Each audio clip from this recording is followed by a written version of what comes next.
지역 맞춤 부동산 세미나 우리 동네 맛동산 자세한 내용은 영상 하단의 링크 혹은 3프로 앱을 통해서 확인하세요.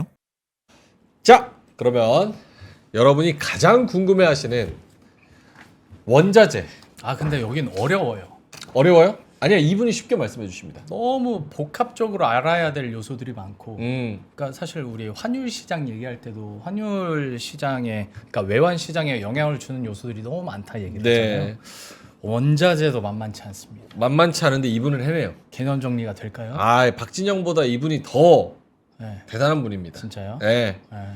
대신증권의 최진영 책임연구위원님 모시겠습니다. 어서 오세요. 어서 오십시오. 안녕하세요. 이름 때문에 굳이 박진영 씨를 얘기한 거죠? 그럼요. 어, 네, 박진영보다 더 대단한 분. 저희가 뭐 요즘 궁금한 거는 유가, 예. 금, 리튬도 말씀해 천연가스는? 주시. 천연가스? 천연가스 별로 관심 없으시구나. 네. 네, 오케이. 그쵸? 천연가스는 조금 나중에 시간 되면 더 뒤에 말씀을 네네. 해주시고 이렇게 세 개 좀 명확하게 말씀해 주실 수 있습니까? 예. 오케이. 그럼 유가 한번 가볼까요? 네. 아시죠? 예. 아니, 그러면 질문을 조금 요즘 유가 얘기 나왔으니까 요즘에 네. 나왔던 뉴스 중심으로 해서 네. 가격 전망이 어떻게 될까에 대한 뭐 질문을 드려볼 텐데 일단 일단 오펙 플러스에서는 자발적 감산이라는 얘기가 자꾸 나오다 보니까 이게 자발적 실제로 감산. 되겠어? 미국은 계속 증산을 하고 있는데 이렇게 하다 보면 유가가 당연히 이 로직이라면 떨어지는 로직인 건데 좀 유가에 대한 흐름이나 요즘 나오는 뉴스들은 먼저 어떻게 살피고 계신지 그것부터 한번 해석을 해주시겠어요? 예, 뭐 일단은 기본적으로 제가 장기뷰를 먼저 말씀을 드리고 좀 접근을 해보자면은 네. 어쨌든 저는 기본적으로 장기적인 정말 긴 사이클상 최소 못해도 2028년까지는 과거 2014년과 같은 2014년 15년과 같은 저유가로의 회귀는 어렵다라고 계속 접근을 하고 있습니다. 네. 그 같은 그 원인은 2014년부터 19년까지 이어졌던 저유가 때문에 그리고 탄소 중립 정책 때문에 에너지 기업들은 투자를 못했고 캐펙스 투자는 공급을 갖다가 5년에서 7년가량 선행하기 때문에 그 말즉슨 신규 캐파는 지금부터 시작해서 앞으로 최소 못해도 7년까지는 둔화되는 방향이라 볼 수가 있겠죠. 석유 수요 피크를 갖다가 IEA에서 계속 주장을 하지만은 이것 역시도 제가 볼 땐 더 딜레이라 보고 있고요. 그들은 전기차로의 전환 때문에 석유 수요 피크가 일찍 도래할 것이라 접근하지만 네. 전기차나 신재생 에너지의 맹점은 정부가 재원이 튼튼해야 되고 그 해당 국가가 더불어서 1인당 구매력이 높아야 되는데 지금 전기차 판매량의 96%가 선진국 11개 국가와 그리고 중국이에요. 나머지 4%는 논 OECD 국가인데 얘네들은 전기차로 전환도 상당히 어렵고 재원도 낮고 구매력도 1인당 구매력 대비 전기차 판매 가격 대비했었을 때도 이거에 있어서 우리가 실질적으로 정말 에너지 전환이 빠르게 이루어질 것인가에 대해서는 퀘스천 마크죠. 네. 그 말즉슨 석유 수요 피크 시점도 굉장히 딜레이라고 본다면은 그러면 수급단에서 저는 여전히 과거 저유가를 회기는 어렵다라 보고 있습니다. 근데 중요한 점은 이건 장기적인 뷰단이고 단기적으로 봤었을 때 지금에 있어서 놓고 보자면은 자 오펙 플러스가 이번에 자발적 감산을 했고 시장의 기대를 하회했죠. 왜냐? 오펙 플러스 전체적인 감산은 부재했으니까요. 네. 근데 저는 사실 이 전체적인 감산이 왜 부재했느냐를 갖다 놓고 보면은 사실 심플해요. 결국 오펙 플러스는 내년도에 많이들 경기 침체가 올지도 몰라라고들 얘기를 해요. 네. 실제로 블룸버그 통신에서 역사적으로 95년부터 지금까지 뉴스 기사상 소프트 랜딩이 온다라고 언급 빈도가 높을 때 늘상 하드 랜딩이 왔었다라는 인간의 본성을 갖다 지적을 했거든요. 그러면은 이게 정말 침체가 올지 안 올지 모르기 때문에 오펙 플러스 차원에서는 마치 작년처럼 지금 당장 추가 감산에 나서는 게 아니라 정책 여력을 비축해 두는 거죠. 나중에 정책 여력 갖다 통해서 상쇄하기 위해서 그렇게로 해석했기 때문에 자발적 감산은 저는 좀 근데 연장에 있어서는 유의미하다라 바라봤습니다. 원래라면 올해 연말까지였던 게 내년 1분기 말까지로 변경이 됐기 때문에 이 부분은 유의미한데 정책 여력의 비축에 좀 더 초점을 맞췄었지 않았는가. 유가의 당장의 방어보다는 이렇게 좀 바라봤었다라 봐주시면 될 것 같고요. 뭐 앞에서 언급은 해주셨습니다만 내년에 실제로 경기 둔화나 아니면 침체에 대한 사인들이 벌써 좀 나오고 있긴 하니까요. 그와 관련해서 수요 둔화로 저유가가 될 가능성은 그럼 지금으로서는 그냥 배제해도 된다는 겁니까? 저는 있다고는 봅니다. 만약에 시스템 리스크 같은 게 발생을 한다면은 금융위 때도 보면은 유가가 사실은 3, 40불대까지로 추락을 했어요. 근데 그때도 사실은 어떻게 보면 공급이 제한적이었거든요. 네. 왜? 2003년 때 이라크 전쟁 때문에 캐펙스 투자 못했던 게 여기서 더하기 5년에서 7년가량 하면은 2008년에서 2010년까지 신규 공급은 제한적이었죠. 그 말즉슨 2008년에서 2010년은 고유가였는데 시스템 리스크 탓에 무너졌었죠. 근데 당시에 오펙이 감산을 갖다 공조가 나서기 시작했고 중국이 추가 부양에 나서면서 유가가 다시 또 단기간에 100불대로 회귀를 해버렸거든요. 네. 저는 사실 뭐 시스템 리스크가 올지 안 올지는 모르겠지만은 뭐 제가 그 정도로 막 전망하는 사람은 아니고 그렇게 똑똑하지도 않고 해가지고 내년에 어쨌든 근데 시스템 리스크가 발생을 한다면은 과거에 우리가 그냥 경험적으로 단기간 충격은 가능하다 봅니다. 그러나 그 회복 속도는 상당히 빠를 수 있지 않겠는가라고 해석할 수 있겠고 그때가 오히려 에너지 관련 기업들한테는 우리가 투자에 적기적인 기회가 제공되지 않겠는가라고도 우리가 역으로 해석할 수 있겠고요. 이것도 역시 그냥 if입니다만은 시스템 리스크가 와서 단기적으로 많이 빠졌을 때 그럼 과거 사례처럼 중국의 부양 정책이 끌어올려 줄 수 있는 여지도 지금 있다고 보십니까? 저는 이미 했다라고 봅니다. 그러니까 중국의 추가 부양책은 이미 지난 10월 달에 저는 발표했고 그 부분이 당장은 반영될 시점은 아니라고 바라보고 있거든요. 저는 어쨌든 원자재 방향성을 내년도를 좀 더 이제 스마일 방향으로 놓고 보고 있습니다. 그래서 내년 하반기 때 정책의 효과가 나타난다를 바라보는데 중국의 부양책은 늘상 당장 나타난 적이 한 번도 없어요. 과거에도 보면은 정책을 딱 발표를 했었을 때 원자재는 경기를 다소 후행하는 자산이기 때문에 어쨌든 신규 발주가 이루어져야만이 움직이는 애들이거든요. 네. 근데 실질적으로 지금 보면은 수요 때문에 움직인 건 없어요. 그러면 언제 반영을 할 것인가를 놓고 보면은 늘상 중국의 정책은 9개월의 시차가 났다란 말이죠. 그럼 최소 못해도 내년 7월부터 정책의 효과가 나타나고 본격화되는 건 내년 4분기로 보고 있습니다. 왜냐? 이번에 특별 채권이란 걸 중국 중앙정부가 이제 발행을 했어요. 네. 그래서 이달부터 발행을 했는데 이 특별 채권은 역사적으로 3번밖에 발행한 적이 없어요. 첫 번째는 금융위기 때고 두 번째는 롤오버 차원, 세 번째는 코로나 위기 때인데 그럼 코로나 위기 때 실질적으로 얼마나 효과가 있었는지를 비교해 보면은 2020년 2월 달에 발행해서 2020년 7월 달까지 발행을 했어요. 근데 그게 발행을 했었을 때 중국의 부양책의 척도인 크레딧 임펄스가 튀었었겠죠. 크레딧 임펄스는 기본적으로 근데 제조업 PMI와 글로벌 제조업 PMI와 원자재 지수 상승률을 9개월가량 선행합니다. 근데 이게 그러면 그 말즉슨 즉각 반영을 안 했다는 거예요, 가격을. 네. 언제 반영했느냐? 9개월 래깅이기 때문에 9개월 이후에 반영인 거예요. 특별채권이 그러면은 9개월 이후로 놓고 보면은 2020년 12월부터 2021년 6월까지 원자재가 급격하게 반영을 하기 시작합니다. 그러면은 저는 이번에 정책에 있어서도 의구심을 많이 들 수밖에 없어요. 왜냐하면은 중국이 올해 내내 뭔가를 했는데 아무것도 보여준 게 없으니까요. 그렇죠.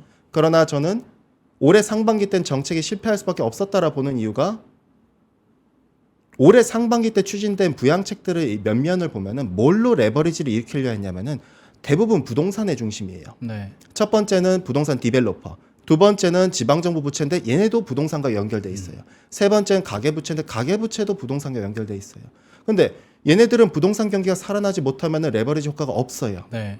근데 그 부동산과 연결고리가 제한적인 떨어져 있는 중앙정부 부채를 활용했다는 거는 코로나 때랑 동일한 선상이라 보거든요. 코로나 때도 락다운이 걸렸기 때문에 부동산으로 뭔가 부양책을 못 펼쳤어요.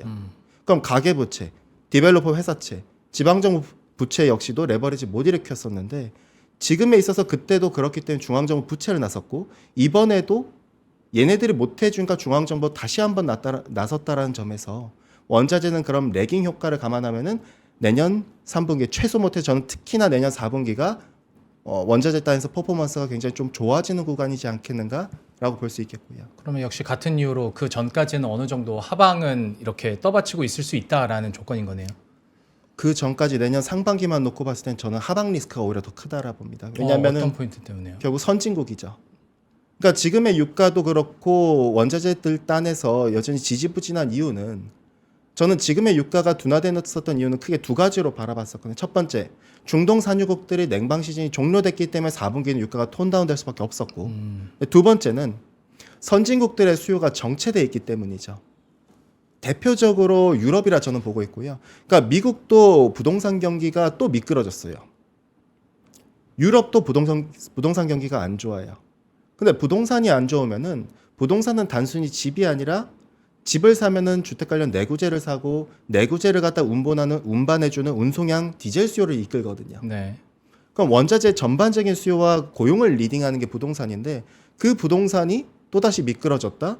그 말즉슨 관련된 원자재 수요 역시도 회복되기가 상당히 어려운 아직까지 구간이라 볼 수 있겠고 결국 그렇기 때문에 내년 상반기 동안에 있어서 원자재 수요는 선진국 때문에 전 특히 유럽 때문에 여전히 경계감 그러니까 지금 뭐 리튬도 그렇고 니켈도 그렇고 여전히 빠지고 있는 이유는 뭐 중국 쪽에서 미국이 규제했다 이런 이슈보다는 제가 볼 때는 앞서 말씀드렸잖아요. 전기차 판매의 96%가 중국과 선진국 11개 국가인데 그 선진국들의 수요가 지금 정체돼 있다면은 전기차 판매는 대부분 얘네들이 이끄는 건데 네. 얘네들이 수요가 정체돼 있다면 마찬가지로 가격은 레벨 다운이었던 거죠. 리튬만 하더라도 사실은 뭐 SMM에서 제공된 데이터를 갖다 보면은 리튬의 실질적인 중국계 기업들 보면 생산 기업들이 탄산 리튬, 염호용 탄산 리튬 생산 기업들 코스트 같은 경우는 5만 위안이에요. 지금 한 제가 알기로 9만 6천 위안이거든요. 탄산 리튬이. 그러면은 여기서 봤었을 때 수요가 여전히 약하다면은 더 빠질 놈이 남았다라는 건데 결국 문제에 있어서 저는 근본적인 문제는 결국 내년 상반기는 선진국들의 수요의 정체가 여전히 좀 원자재 단에서 경계할 수 있는 부분이라 볼 수가 있겠고요. 거의 오프닝격으로 질문 몇 개를 한번 굵직한 것만 들어봤는데 네. 설명 진짜 잘하시네요. 그래서 유가 어떻게 된다고요? 저는 내년도 유가를 내년 상반기 동안에는 하단을 최소 못해도 WTI 기준으로 65불까지는 열어야 된다라 계속 접근을 하고 있습니다. 밑으로. 예. 그러니까 사실 무조건 나쁘게 보지는 않습니다. 어쨌든 왜 하방을 갖다 여전히 열려 있다를 말씀드리냐면 앞서 말씀드렸던 디젤 수요의 위축이라든가 이런 부분이라 볼 수가 있겠고 다만 하반기에 있어서는 저는 굉장히 좀 긍정적으로 접근하고 있는데 그 첫 번째는 당연히 뒤늦게 반영될 중국 부양책도 있겠지만은 저는 사실 모든 원자재에 있어서 가장 큰 특징은 어쨌든 엘니뇨가 후퇴한다. 엘니뇨가 후퇴했었을 때 원자재의 효과는 굉장히 달라요. 원자재는 기본적으로 엘니뇨랑 친하지 않아요. 원당, 커피, 코코아 같은 소프트만 엘니뇨랑 친한 거지. 에너지 섹터, 메탈 섹터, 산업금속, 그다음에 곡물 섹터는 다 라니냐랑 친한 애들이거든요. 또는 엘니뇨랑 안 친해요. 성과 자체가 85년부터 지금까지 추이를 놓고 보면은 절대적으로 엘니뇨 된 성과가 무너졌던 애들이거든요.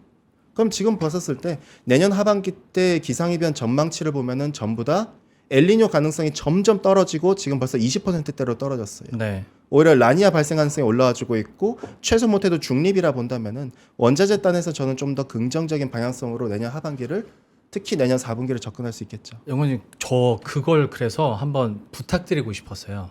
원자재에 대해서는 우리가 상대적으로 잘 모르기도 할 뿐더러 그 엘니뇨랑 원자재랑 가격의 변동 이런 연동을 어떻게 직관적으로 오직화할 수 있을까에 대해서 개념을 좀 잡아 주셔야 거기에 대한 설명을 해도 저희가 마음속으로 받아들일 수 있을 것 같거든요. 네. 엘니뇨가 후퇴한다? 근데 이게 원자재 가격이랑 어떻게 직접적으로 연동된다는 거지? 그 개념을 한번 설명해 주시겠어요? 근데 엘니뇨랑 그 원자재랑 크게 상관이 없다던데 실질적인 과학적인 데이터로 얘기하면 오히려 라니냐가 좀 그런 작황의 플러스 마이너스 기다려 보세요. 일단 기본적으로 저도 사실 이번 연간 전망 자료에 이런 그 특히나 자료 제목이 엘니뇨의 끝을 기다리며라는 자료 제목이에요. 네. 그래서 근데 어쨌든 제가 바라보는 부분에 있어서는 원자재는 실물 자산이기 때문에 기상이변에 민감할 수밖에 없거든요. 단순히 네. 경기뿐만 아니라 기상이변에도 민감할 텐데 우리가 이 동태평양 연안 또는 중앙태평양 연안의 해수면 온도를 통해서 엘니뇨인지 라니냐인지 알 수 있거든요. 네. 근데 지금은 평년 대비 이 해수면 온도가 1.6도씨가 높아요. 그 말즉슨 플러스 0.5도씨가 높으면 엘니뇨라 엘니뇨. 뜻일 수 있는데 근데 이게 다른 원자재도 그렇겠지만은 석탄과 천연가스 가격과 같이 그러면 서로 디커플링이에요. 그러면 이렇게 그냥 대부분 원자재는 이렇다라는 건데 메커니즘을 그럼 기본적으로 말씀드리면 제가 차트를 넣어 드렸었는데요. 네. 네. 몇 번인지 말씀해 주시면 저희 네, 요거가 띄우겠습니다. 아닌데요. 그 원자재 소순환 사이클. 예, 메커니즘. 맞아요. 예. 그거를 제가 좀 보여드리고 싶어요. 너무 정리가 잘 돼 있더라고요. 그 말씀 좀 해주세요. 몇 번인지 뭔지. 이거요?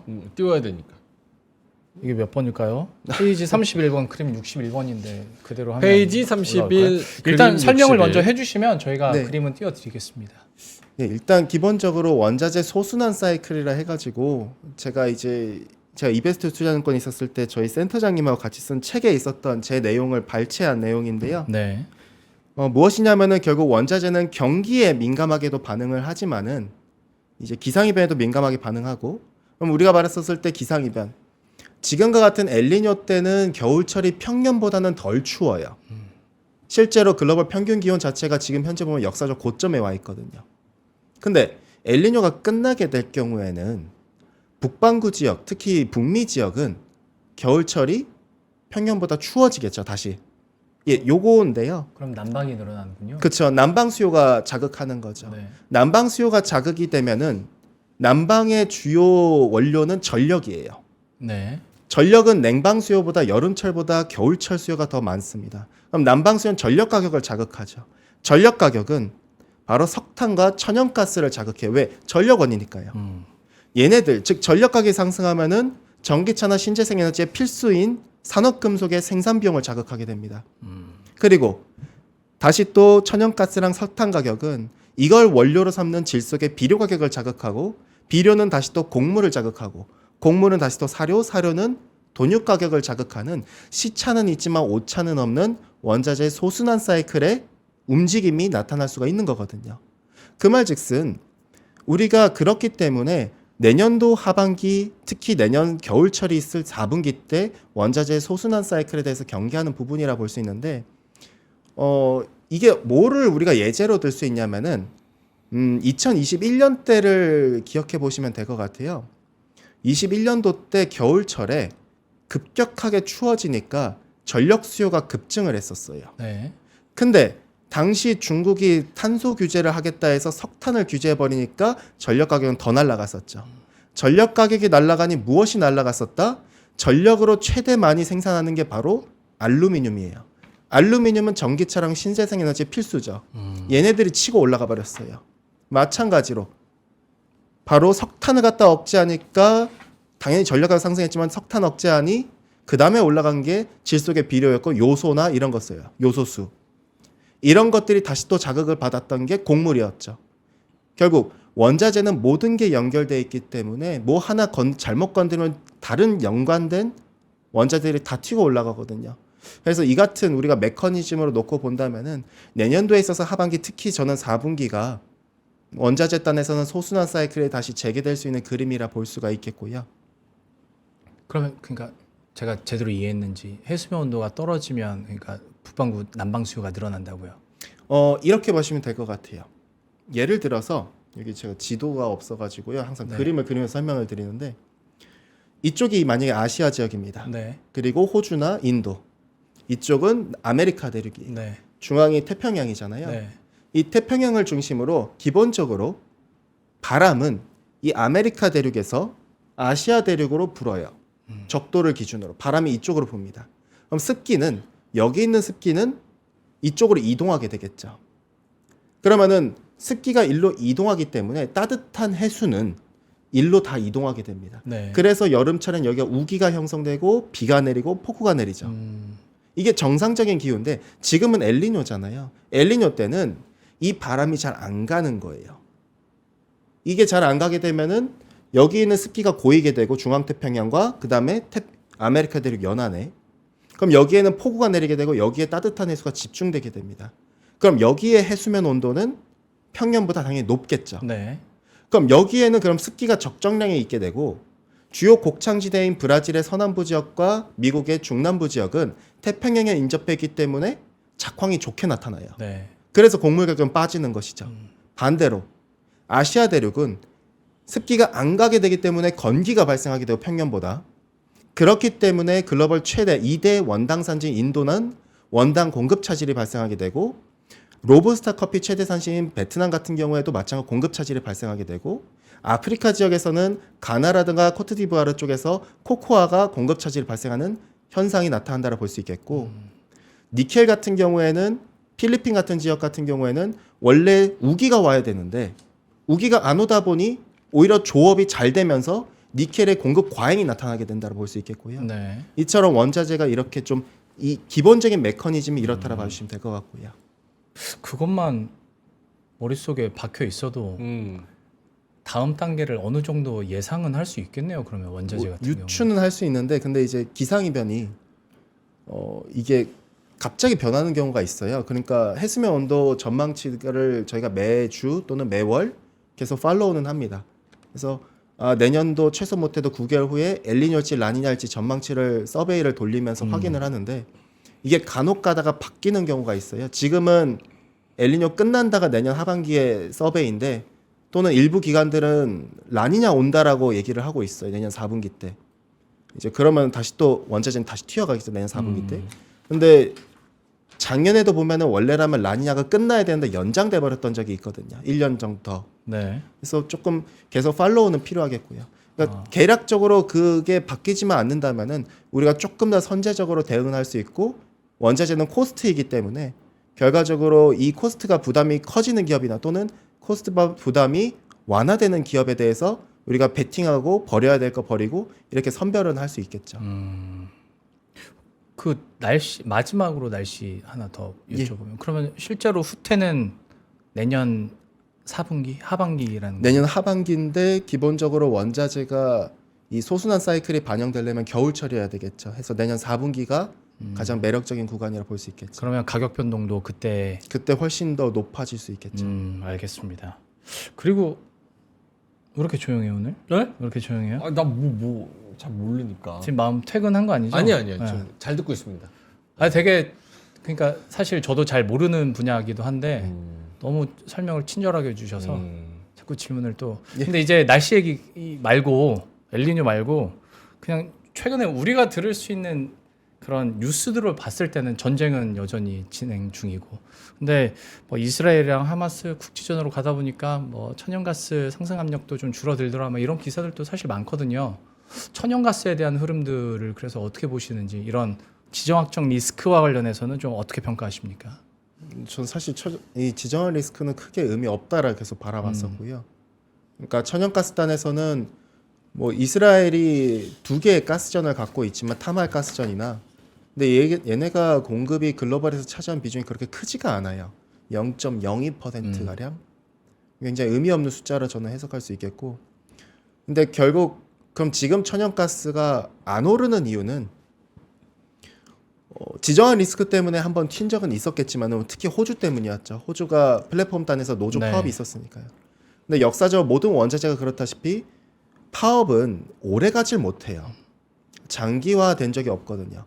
그러면은 원자재 단에서는 이게 변수는 아니라는 거예요. 그럼 무엇이 지금 천연가스 단에서 계속 누르고 있느냐? 또 그러면 엘니뇨예요. 결국 엘니뇨는 평년보다 따뜻하게 만들기 때문에 겨울철 난방수는 평년보다 적다라는 거고, 천연가스나 석탄인 연료탄 같은 경우에는 계속 지지부진한 거죠. 네. 결국 그 같은 부분에 있어서는 언제 이게 바뀌느냐? 저는 여전히 그럼 내년 하반기, 내년 4분기라고 볼 수 있겠고, 그래서 지정학 리스크랑은 우리가 같이 결부해서 보기엔 천연가스는 어렵다라 볼 수 있겠고. 그러니까 어떤 공급 측면에서의 생각들을 많이 하게 되는 것 같아요. 천연가스 처음에 가격에 대한 개념을 하려면, 근데 오히려 계속 이렇게 빠지는 이유가 결국에는 엘니뇨 때문에. 그쵸. 그리고 이게 후퇴를 해야 그때 천연가스가 좀 반등할 수 있을 것이다. 천연가스도 반등하고 에너지 섹터, 뭐 곡물 섹터, 산업금속 섹터 다 좋아지려면 저는 기본적으로는 이놈의 엘니뇨가 끝나야 된다라고 보고 있고요. 아까 그 메커니즘대로라면 진짜 후퇴를 해야 모든 웬만한 원자재는 다 반등을 할 수 있겠군요. 그렇겠죠.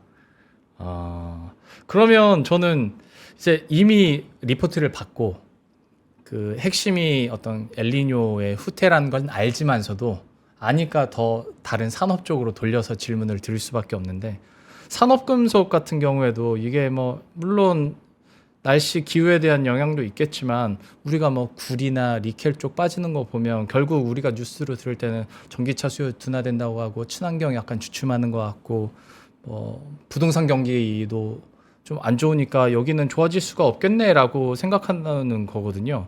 이런 산업적인 측면에서 산업금속에 대한 반등 여지는 그러면 이것도 날씨만 바라봐야 되는 겁니까? 아니요, 저는 두 가지로 바라보면 날씨도 날씨지만은 결국에는 수요도 중요하겠죠. 네. 저는 이제 기본적으로 중국에 그러면 수요가 중요할 텐데 중국에 대해서 저도 장기적으로는 사실 중국에 대해서 긍정적으로 바라보진 않아요. 왜냐하면 구조적 문제 측면에서를 갖다가 늘 거론을 하고 이미 정치적 이념 때문에 부동산을 죽여놨기 때문에 중국의 경기가 회복되지 못하고 있는 거거든요. 근데 중국의 부양책은 앞서 언급드린 특별 채권의 효과를 갖다 놓고 본다면 내년 7월로 저는 계속 접근을 하고 있고, 그럼 내년 3분기 때는 하방 리스크가 완충되는 역할을 중국의 부양책 해줄 것이고 4분기 때는 회복의 방향성 갖다 턴어라운드 시키겠죠. 근데 사실 전기차나 신재생 에너지, 특히 전기차 판매량이 둔화된 건 맞아요. 글로벌리하게. 그리고 선진국 수요가 둔화됐으니까요. 네. 근데 우리가 구리단에서 수요를 보면은 자동차양 수요가 구리가 어쨌든 전기차 덕분에 절대 수요가 증가한 건 맞거든요. 네. 이 부분이 가격의 하방 리스크를 완화시켜 준 것도 맞아요. 원래 더 빠져야 될 것 같아 못 빠지게 만들어 주고 있는 것이죠. 그래서 전기차 단에서도 어쨌든 근데 중요한 점은 전 그건 것 같아요. 부동산 경기가 어쨌든 하방 리스크가 좀 완화되어야만이 주택 관련 내구재가 회복될 텐데 내구재는 결국 자동차도 포함이에요. 네. 그 자동차는 결국 전기차도 포함이겠죠. 그래서 이 부분이 좀 선순환이 먼저 이루어져야 된다를 저는 보는데 먼저 회복은 저는 우선 중국이 먼저 회복될 거라고 놓고 보고 있겠고요. 그 부분이 조금 더 내년 하반기, 내년 4분기 때 메탈을 좀 지지할 수 있는 부분이지 않을까라고 볼 수 있는 부분이겠고. 근데 이제 지금 다만 다른 원자재들과 비교했을 때는 메탈은 사실 좀 재미없는 부분은 없지 않나 싶어요. 왜냐하면 공급에 대한 압박을 여전히 존재하니까요. 그러니까 니켈 같은 경우에는 앞서 말씀드린 대로 이놈의 엘니뇨 때문에 필리핀 지역에서 계속 조업이 정상화가 돼버리고 있고 네. 원래 지금은 수리가오 지역이라 했는데 얘네들이 우기가 발생해야 돼요.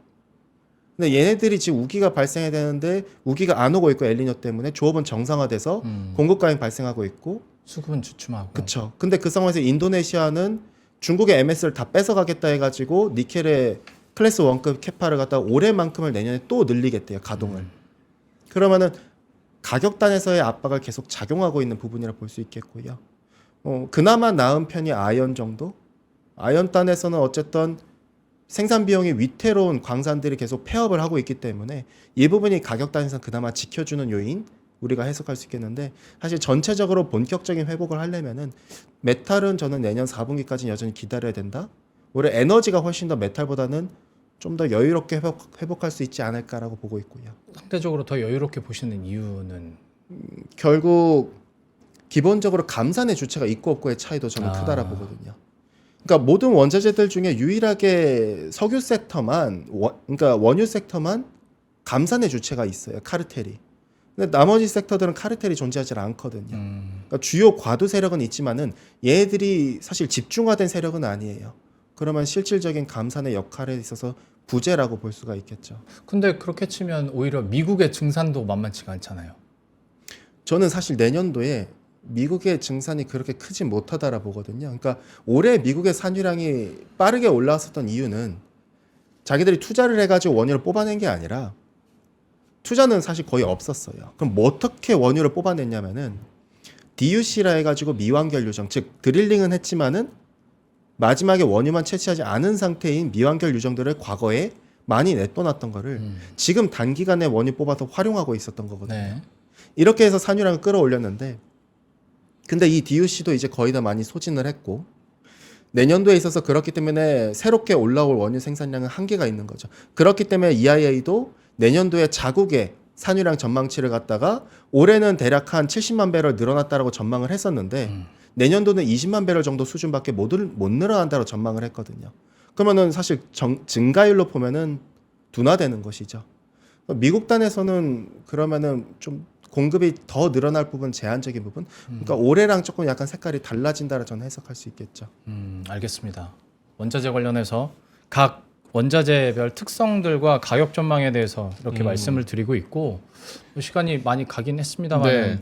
금도 좀 금 잠깐 중요하죠. 여쭤보겠습니다. 금은 더더욱이나 기후보다는 실질금리 떨어지는 거나 아니면 경기가 하락 국면에 있을 때 안전자산에 대한 선호 심리로 오르는 거 아니야? 라고 저희가 가장 먼저 생각하는 거기도 한데 금에 대해서는 또 최근에 워낙 많이 오르기도 했으니까요. 흐름들이나 내년 전망은 어떻게 보십니까? 전 내년에 가장 원자재 섹터 5개 섹터 중에서 제일 좋은 섹터를 금이라 계속 보고 있고요. 그래서 여전히 비중 확대해야 된다라 보고 있고 근데 지금 상황에서도 비중 확대를 지금은 조금 조정은 필요하겠죠. 왜냐면은 네. 뭐 오늘 지정한 리스크 터져가지고 더 튀었던 것도 있긴 했기 때문에 우리가 잠시 조정 국면을 갖다 좀 바라봐야 되겠지만은 근데 내년 하반기에는 금보다 금광기업이 더 좋다라는 식으로 저는 접근을 하고 있고요. 그러니까 금 가격이 사실 결국에는 실질 금리와 반대로 가게 돼요. 네. 근데 이제 금 가격에 있어서 내년 상반기까지 상단이 약간 좀 저는 제한적으로 보이거든요. 뭐 지금 많이 튀었긴 했지만은 이 튀었음에도 불구하고 상단이 좀 닫혀 있는 느낌이 드는 게 원래는 튀려면 더 튀어야겠죠. 일본도 보면은 금 가격이 계속 사상 최고치로 날아가고 있거든요. 근데 왜 좀 닫혀 있다라 보냐면은 저는 이놈의 유가라고 봐요. 결국 실질 금리랑 금은 반대로 가는데 이 실질 금리는 명목 금리에서 기대 인플레이션을 뺀 값입니다. 근데 이 기대 인플레이션은 결국 유가 상승률이에요. 왜? 네. 유가는 물가를 견인하는 자산이니까요. 유가의 전년 동기 대비 상승률은 물가입니다. 근데 지금이야 물가가 좀 어떻게 보면 좀 진정된 거겠지만은 내년 상반기로 돌아갔었을 때는 오히려 상방 압력에 저는 좀 노출될 수 있다라 봐요. 왜냐? 네. 올해 상반기 때 유가가 64불대였어요. 내려갔었을 때. 올해 하반기 때 유가는 평균적으로 87불 정도 됐었어요. 그러면은 유가 상승률은 내년 상반기 때 지금 75불 가량을 갖다 만약에 가정을 깐다면은 내년 상반기를 상승률은 튀게 됩니다. 그러면은 물가에 대한 부담을 안고 있는 페드는 금리 인하해야 될 타이밍이 내년 상반기가 아니라 하반기라는 걸 우리는 FOMC 전도표를 통해서 알 수 있었는데 저는 그 같은 걸 갖다 유가를 통해서 접근을 했었다면은 그 말즉슨 이놈의 유가 때문에 금리 인하 시점이 딜레이라면은 금 가격 역시도 상단이 이놈의 유가 때문에 상당히 닫혀 있는 거죠. 약간. 그럴 수 있겠네요. 더 치고 가야 될 부분을 얘가 막고 있는 거죠. 그러나 내년 하반기로 보면은 유가 상승률은 내년 하반기 때 엽기저에 노출되게 돼요. 왜? 올해 하반기 때 유가가 최소 못해도 평균적으로 88불대였으니까. 네. 그럼 상승률은 점점 내년 하반기 때 둔화된다면은 금리 인하 시점은 결국 내년 하반기에 보다 유력하다라 볼 수 있겠고 금 가격의 상단이 열린다라 볼 수 있는데 특히나 저는 리스크 해지 차원에서는 금이 더 매력적으로 보입니다. 왜냐? 금과 S&P 500의 상대 성과를 그리면은 실업률이에요. 미국에. 정확히 동일하게 가요. 네. 그 말즉슨 지금 많이들 고금리의 장기화 때문에 실업률이 안 좋아진다라고 얘기들을 하면은 그 말즉슨 금의 상대 성과가 주가보다 더 강해진다는 소리예요. 그러겠네요. 물론 시스템 리스크가 발생한다면은 리스크 해지 차원에서 금 역시도 근데 빠지긴 합니다. 왜? 마진콜 영향 때문에. 코로나 때도 그랬거든요. 그러나 금융위 때랑 코로나 때 공통점이 뭐였냐면은 시스템 리스크 발생하더라도 금 역시도 빠졌지만 주가보다 덜 빠졌고 회복은 주가보다 더 빠르게 회복했어요. 그래서 해지 차원에서 저는 지금 역시도 마찬가지로 금이 매력적으로 보이고 마지막으로 내년 하반기 때 어째서 금보다 금광기업이 더 매력적으로 보이냐면은 결국 코스트, 비용에 대한 부담이 완화되기 때문이죠. 광산 기업들의 생산 비용에서 가장 변동비가 높은 건 연료비예요. 근데 앞서 제가 말씀드렸잖아요. 유가 상승률을 보면은 내년 상반기보다 내년 하반기가 상승률이 둔화된다고. 그러면은 이들의 코스트 단에서 에너지 연료비의 변동비의 부담은 내년 하반기 때 위축되는 것인데 그러면은 마진이 오히려 내년 하반기 때 개선이 맞거든요. 그럼 금 ETF보다 금광기업 ETF가 상대 성과가 더 강해지는 구간이 내년 상반기보다 내년 하반기. 그래서 알파를 추구한다면 저는 오히려 내년 하반기 때는 금보다는 금광기업이 훨씬 더 매력적이고 더 베타가 있는 자산이지 않겠는가라고 해석할 수 있겠고. 당연히 근데 변동성은 더 크겠죠. 훨씬 더 크겠죠. 네. 훨씬 더 크지 않을까 그냥 예상이. 알겠습니다. 저는 전반적인 그 메커니즘 개념을 네. 잡는데 도움을 굉장히 많이 받았는데 이제 저는 끝났어요. 일어나세요. 완전히 이해했어요. 원자재 끝났어요. 이제 끝났으니까 일어나셨어요. 원자재 완전 올로 다 정리됐어요. 아니 2주 전에 아팠을 때 네. 혼자 했었을 때 네네. 그때 심층 인터뷰를 금 얘기를 했었거든요. 아. 근데 사실 그때만 하더라도 야, 이렇게 꼭지 찍고 있는데만 이렇게 여론이 그렇게 싹 좋지는 못했습니다. 근데 이제 내년 전망까지 그리고 이걸 국제 유가와 전체적인 원자재 가격과 연동해서 하다 보니까 사실 더 이해가 되는 것 같습니다. 오케이. 다행입니다. 제가 그렇게 설명을 잘 못하는데. 너무 아닙니다. 잘하시는데요. 저 완전히 이해했어요. 네. 자, 알겠습니다. 대신증권의 최진영 책임연구위원이었습니다. 고맙습니다. 고맙습니다. 감사합니다. 아, 원자재 무조건 사야겠네요. 아, 저런 일이 있었다니. 설명 다 듣고 아까 그래서 국제유가 어떻게 되냐고 아니, 제가 앞서서 얘기 다 했는데 제가 아무 말 안 하고 있으면 네. 초집중하는 거죠. 원자재. 와, 기가 막히네. 이런 일이 초집중해서 클로징 멘트 해주시기 바랍니다. 여러분 어렵다는 분들이 꽤 있어가지고 네. 한번 더 돌려보세요. 저 진행자인 저도 집에 가서 돌려볼 건데 여러분 두 번씩 보셔야죠. 자, 돌려보시고 저도 요거 보고 아 이런 얘기였구나 그때 이렇게 해서 파악해서 내일 다시 돌아오도록 하겠습니다. 자, 여러분 오늘 하루도 고생 많으셨고요. 12월 달에 또 이제 뭐 산타랠리 금리나 뭐 얘기 많으니까 잘 준비하셔가지고 수익 많이 낼 수 있도록 저희도 최선을 좀 다하도록 하겠습니다. 저는 내일 클로징 벨 3시 반에서 뵙도록 하고요. 영롱 앵커님은 수요일 날 또 네. 뵙도록 하죠. 네. 저희는 이만 여기서 물러가도록 하겠습니다. 오늘도 끝까지 함께 해주셔서 진심으로 고맙습니다. 고맙습니다. 장 시작 전부터 종료까지 쏟아지는 수많은 뉴스와 정보들. 이 중에서 어떤 것이 투자에 정말 도움이 되는 정보일까요? 3프로의 증시 셔터맨 박근영 마스터가 직접 정보를 선별하고 투자의 힌트를 드립니다. 시간도 아끼고 투자 아이디어도 얻는 시간, 박근영 부장의 마켓 힌트와 함께 하세요. 자세한 사항은 3프로TV 앱과 홈페이지를 확인하세요.